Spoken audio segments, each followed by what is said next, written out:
This is Jonathan? Joel. Joel. What is it here?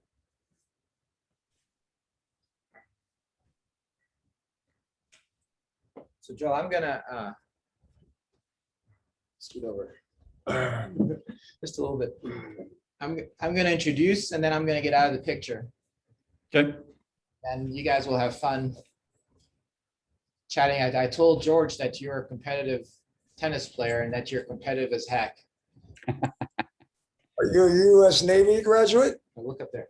I didn't go to the Naval Academy, but I taught in the Navy after getting out of college. I have been, one of my podcasts is with a Navy SEAL. Oh, yes. And Crazy guys. no, about 11 Navy SEAls. They scared the hell out of me. Yep, they should. I'm in a meeting, I'm with them, we're having a good time. I'm going, he could kill me in 8 seconds. And what's funny is I asked him once, I said, have you ever killed anybody with your bare hands? And he goes,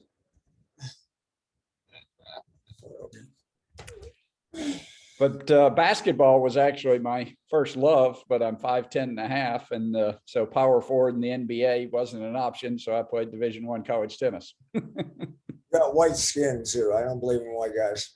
Yeah. But competition is always incentive. Always lifts you up, makes you be aware. So I did play a bunch of pickup ball. I went to Louisiana Tech and played a bunch of pickup ball with Karl when he was there, one of your nemesis. So, you know, it was a small school. And so the team would come out to the intramural center and, you know, during the summer and off season, and, you know, you'd play pickup. And Karl wasn't even your first guy you picked, you know, because at that time he was just a big hoss. So you had to get the ball 5 feet from the basket. And in a pickup game, you know, you wanted the guards or whatever that could handle the ball and shoot. But boy, he turned into a beast in the NBA. Yeah, I could have drafted Karl, and I drafted a guy by the name of Keith Lee. I was an idiot. Well, you know, Karl, I mean, the difference. So I saw Karl right before the draft. And then about 4 months later, I saw him and I almost didn't recognize him because he had gone out to Dallas and worked with a guy that ran track at Louisiana Tech and turned his body from, you know, was just a big country boy, big, strong, but didn't look like an athlete when you saw him, to ripped. And, you know, he got where, you know, and he scored a third of his points by beating the other power forward down the floor, which you wouldn't have realized from watching any game tape in college or even anything else, you know. So you weren't the only one who kind of missed that. No, I actually have a video of when he was a pro player and my son was coming out of college. Somehow I heard about Karl Malone's workouts and I asked him to send me one. So I have a tape somewhere in my boxes in my house that probably has an unbelievably difficult workout.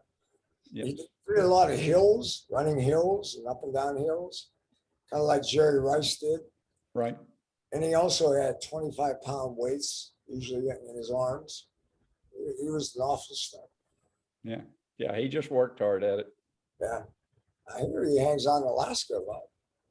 Yeah, he does a lot of hunting, but he lives in Ruston, Louisiana, where Louisiana Tech is. I didn't know that. All right, we're gonna start, gentlemen. It's 9 o'clock. Okay. So Okay. I'm gonna put my game face on, introduce you, and then Let's have some fun, guys let's have some and fun. girls. Welcome to American SEAL. My name is Sharif. I'm happy to meet you today from the home of George Karl here in Denver. And hello, Joel and Austin. How are you today? Doing great, Sharif. I am get the easy job today to where I get to turn the interviewing over to Joel, and he and George will have some fun talking about some interesting topics. And I'll come back at the end to facilitate the Q&A. And so with that, Joel, I will turn it over to you. Well, honored to have you with us today, Coach Karl. I've been an NBA fan all my life, so followed your career. So let's jump right into some of the tough questions. Let's say I, by some miracle, was appointed NBA head coach tomorrow. of a team. What would be your advice from a priority perspective of how I think about approaching that job? Wow, what a start with. Who's my best player? Okay. Talents do I have in my locker room? Are we fast? Are we slow? Can we shoot? Can we dribble? You know, I think anytime when you come into a new place, simplifying is probably important. You don't want to complicate what they have with what you're bringing. So what I did it a couple times, and I thought I did it pretty well a couple times. I kind of took what I liked that was there, the fundamentals, the principles, maybe the philosophies a little bit, and I tried to incorporate them with maybe a couple priorities that I have. But I think it's important that when you come to a new company, you're at the reason you're coming there is you're there to change some things. And I really think executives and coaches make a mistake by trying to change too much too quickly, and try to find the good that's there, try to magnify that, and then gradually bring in the change that you want to make. My last stint was in Sacramento. Unfortunately, the change I wanted to make is I wanted to get rid of their best player because he's a negative energy guy. And the owner didn't want to get rid of him. So he got rid of me. Yeah, sometimes the best laid plans don't work. So you're coming into a new situation. That simplification, I think, is a word you use that I've begun to focus on, that really the great leaders take something that's complex and are able to make it simple for the organization. In basketball, how does that translate? How do you think about that? Well, I think the one translation I see in business all the time is in coaching basketball, there are certain fundamentals of the game that I have a magnified intensity about. And I don't want the players to have any understanding except my understanding. And then there are circumstances in the game of basketball that you want them to feel like they're in a creative space or a space of versatility where they can think and come up and add to the party on their knowledge and their information and their thoughts. But I always think there's not every business and every basketball coach and every basketball team have a kind of a bunch of fundamentals, a couple maybe Bill Belichick, 3 on offense, 3 on defense, and 3 on special teams, something like that. For me, I hate the turnovers and I hate bad shots. And at the offensive end of the court, I don't like selfish players. At the defensive end of the court, do your job. In a defensive assignment, you basically have a role. It doesn't mean you're going to stop everybody every time, but know what your job is, know your responsibilities, and do it without that. For some sense in my mind, offense is the creative end of the court, and defense is the tough-minded, physical, connected end of the court. And that's kind of, I'm sure there are fundamentals in every business that you want to put in a higher priority than some others. Yeah, that's a concept I talk about. You really only have a few slots in your employees' brains. Our brains, they can't have instant access to 100 different ideas. You only have 3 or 4 slots that are reserved for you as the manager or the leader in the organization. And you need to know what those slots are, what's the most important thing to put in those slots. I think that's very important. I think there are things that are unnegotiable in my leadership. And I make that very clear to the players, mostly in the individual meetings, and then gradually into the group. That, I'm not going to be a happy camper when you turn the ball over or take a bad shot or take a selfish action. Another thing is bring negative energy to the group. I don't like vampire energy what is it called? Vampire guys that are Energy vampires. suck the energy out of a room. Right. I can't handle that at all. So I'm big in every day. I think in basketball, you try to wake up, finding the positives, kind of correct the negatives, and celebrate the opportunity. In terms of, you worked in a situation where there was an owner who wasn't necessarily an expert in basketball. They had typically made their money in some other endeavor or engaged in something else. I'm sure you have a lot of opinions on how selecting a coach. What are the key things that an owner should look for in a coach, and what are maybe the things that people look for that really aren't that particularly valuable? Wow, I could get in trouble with this one. The game is changing. 25 years ago, when they hired a coach, the coach had a lot of authority. He had a big room that he had control over. That's changing today.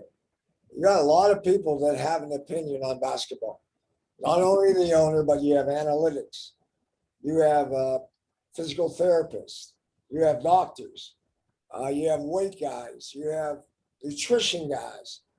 You have load management guys that are telling you that this guy worked too hard yesterday. He's got to take today off. I never had those guys, and I didn't handle them very well. The old saying of there's too many cooks in the kitchen. I think that happens a lot in today's world of the NBA. And so I think it also is probably happening a lot in business. The amount of information that we have, I think it's great to have that information, but you got to be careful because information is to make you better.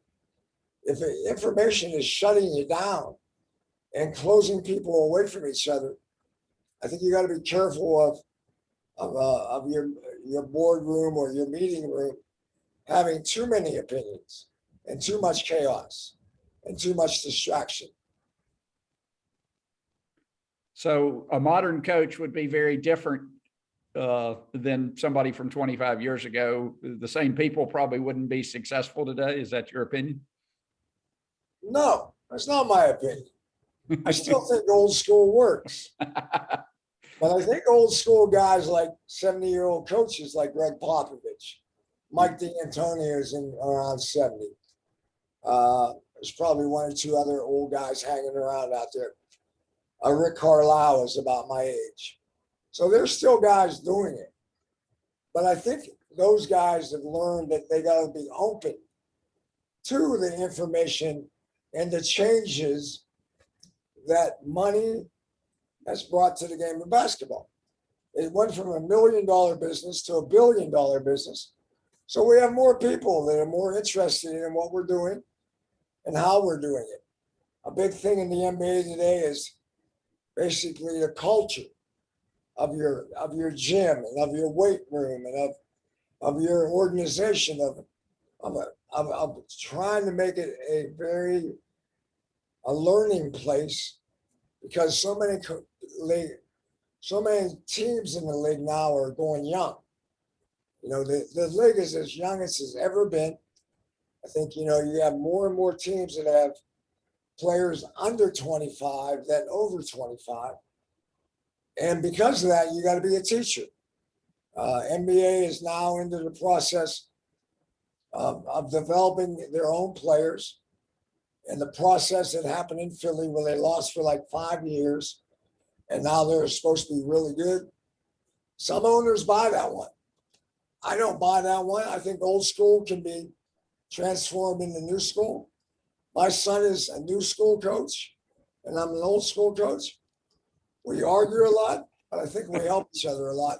Learn that the game is always changing and business is probably always changing. And you got to be aware and focused in on how to get better every day. From a learning perspective, what were the major events in your career where you really felt like you made a level up in your learning about how to lead an organization? I think the first time was when I was a freshman in college. I had back surgery, and so I couldn't practice. I couldn't practice for 6 months, and in that 6 months, the coaching staff of Carolina, Dean Smith, Bill Guthridge, and John Lotz, they started to kind of groom me to go to the film room and learn what coaches do, and that was an awakening to me. I'm not saying I liked it, but I was intrigued by watching video. I was intrigued by studying statistics. I was intrigued by scouting reports on your opponent. And I think that was my very beginning that I thought I might want to be a coach someday. And then I think the other situations was I befriended Don Nelson, Del Harris, and Rick Majerus.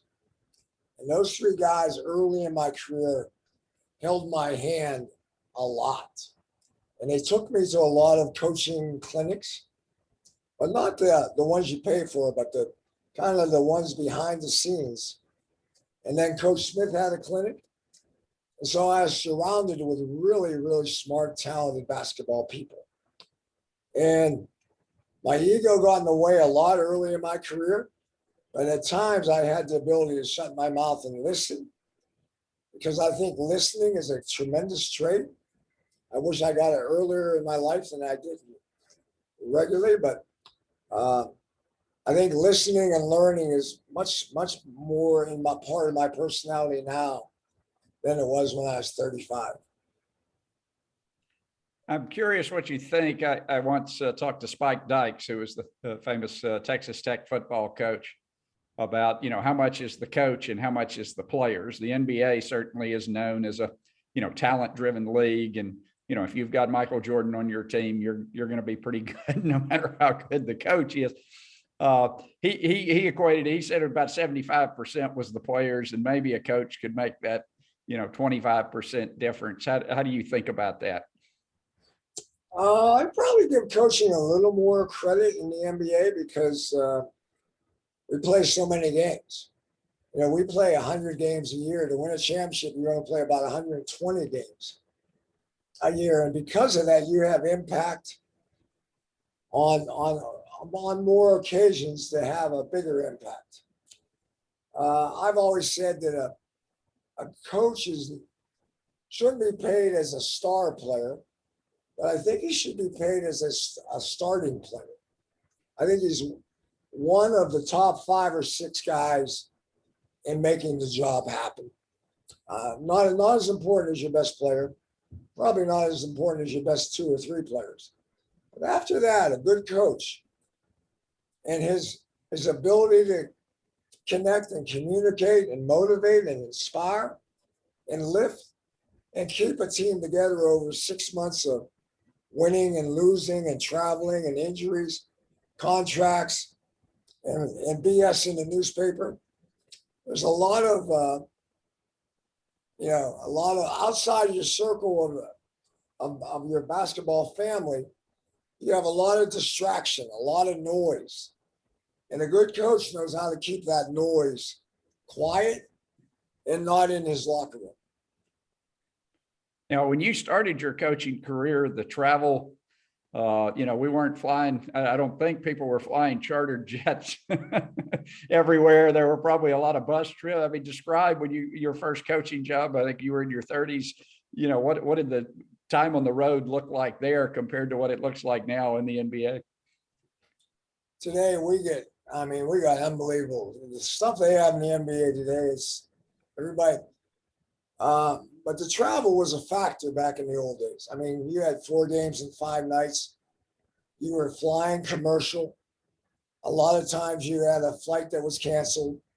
I remember running through the Chicago O'Hare Airport to try to find, players and try to even get to a game on time. I mean, there were a couple times driving into a game at 6 o'clock without. You get off the plane and you go right to the game. because of travel. But now today's travel, basically we have all these divisions that were set up based upon travel. Now, my belief is everybody should be in the same conference, and we should take the top best teams.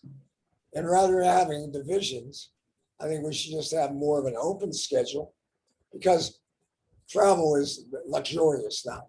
5-star hotels, $150 a day per diem. Masseuse, we can get massages in our room. It's NBA players, I promise you, are pretty damn spoiled. I can imagine.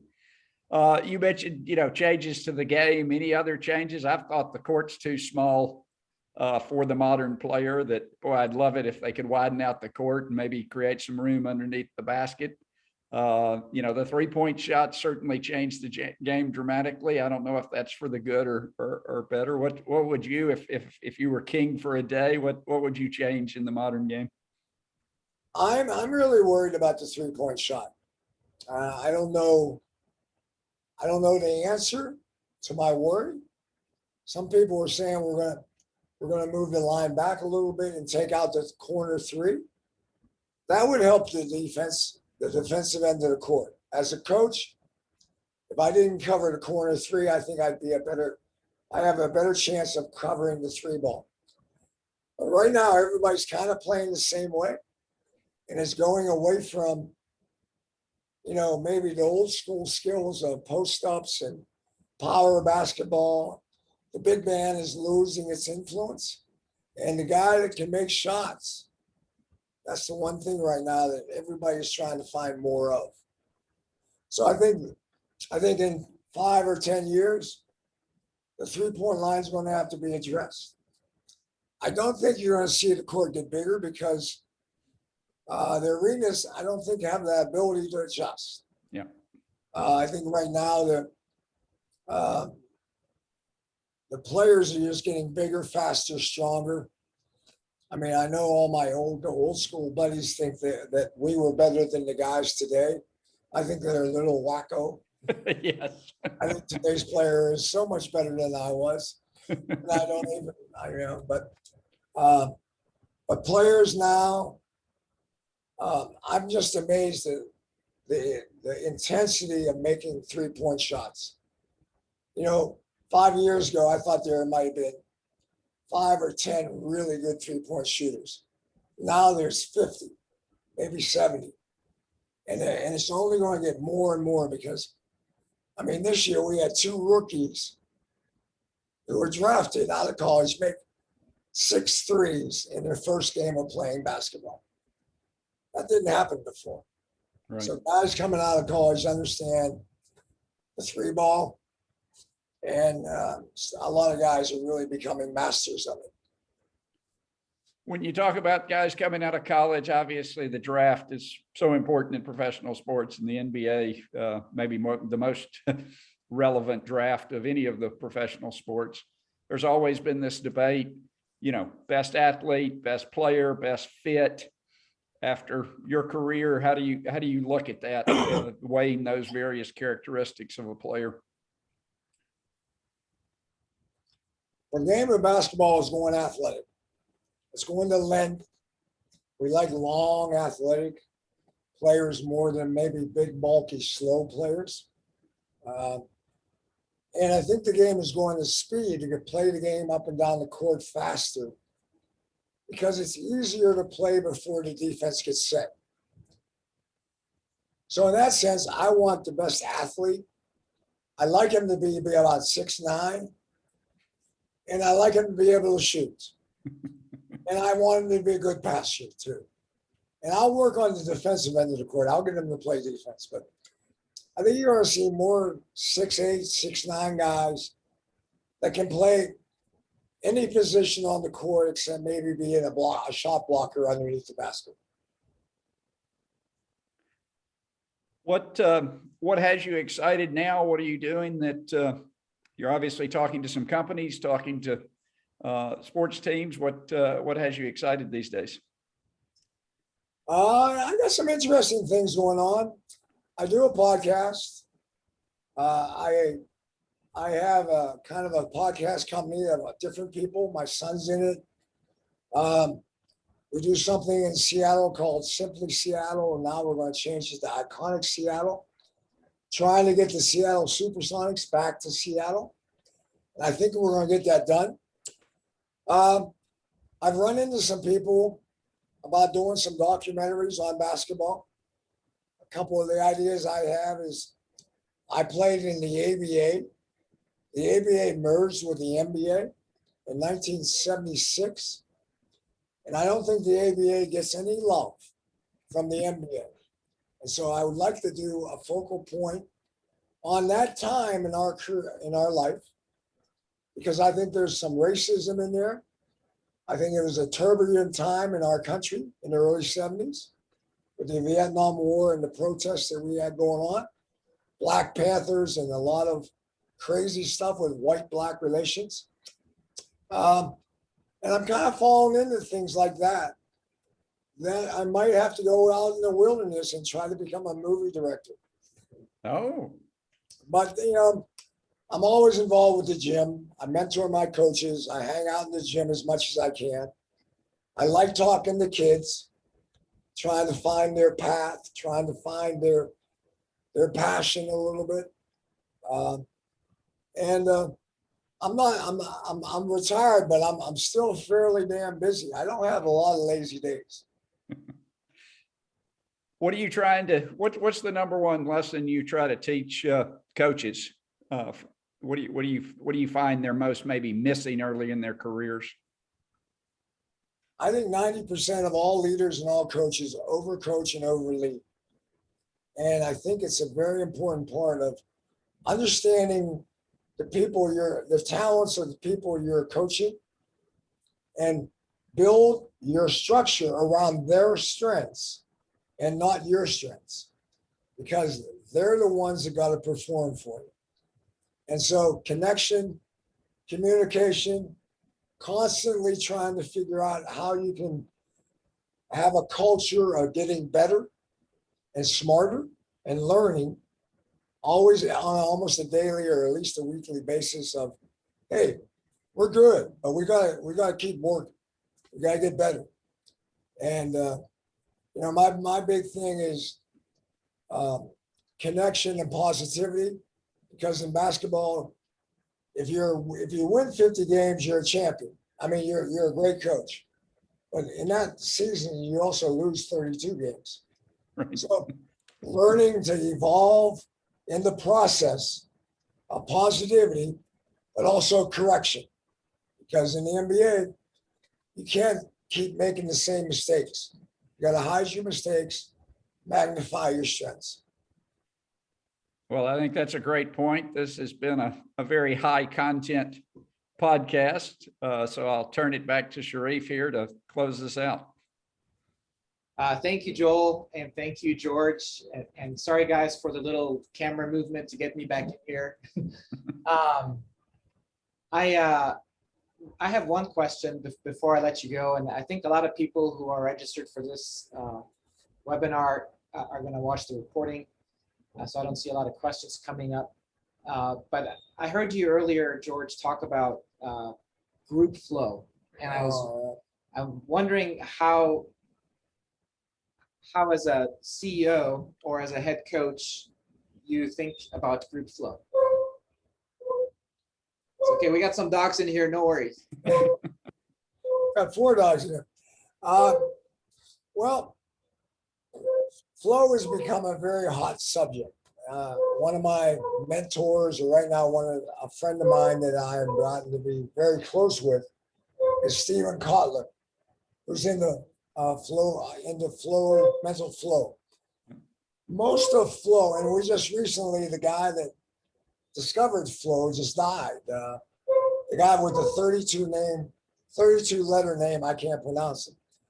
But I got into flow because I think I know how to get to flow a little bit. I think it's going to be a bigger part that if we learn how to train a lot of people spend a lot of money on training their bodies to be in good shape. You can actually train your brain to get in better shape. and flow is a part of that. But group flow doesn't have a lot of scientists studying it because of distractions. Group flow has too many distractions to really get scientific about what you have to do and what stimulates what in your mind. But I'm a big believer that in time, we're going to figure out group flow, because group flow is the most intense flow that we can be a part of. When a group of people get together and connect and attack and solve problems of their business, it makes everybody feel really, really good. So I think Stephen Kotler just read a book called The Art of the Impossible.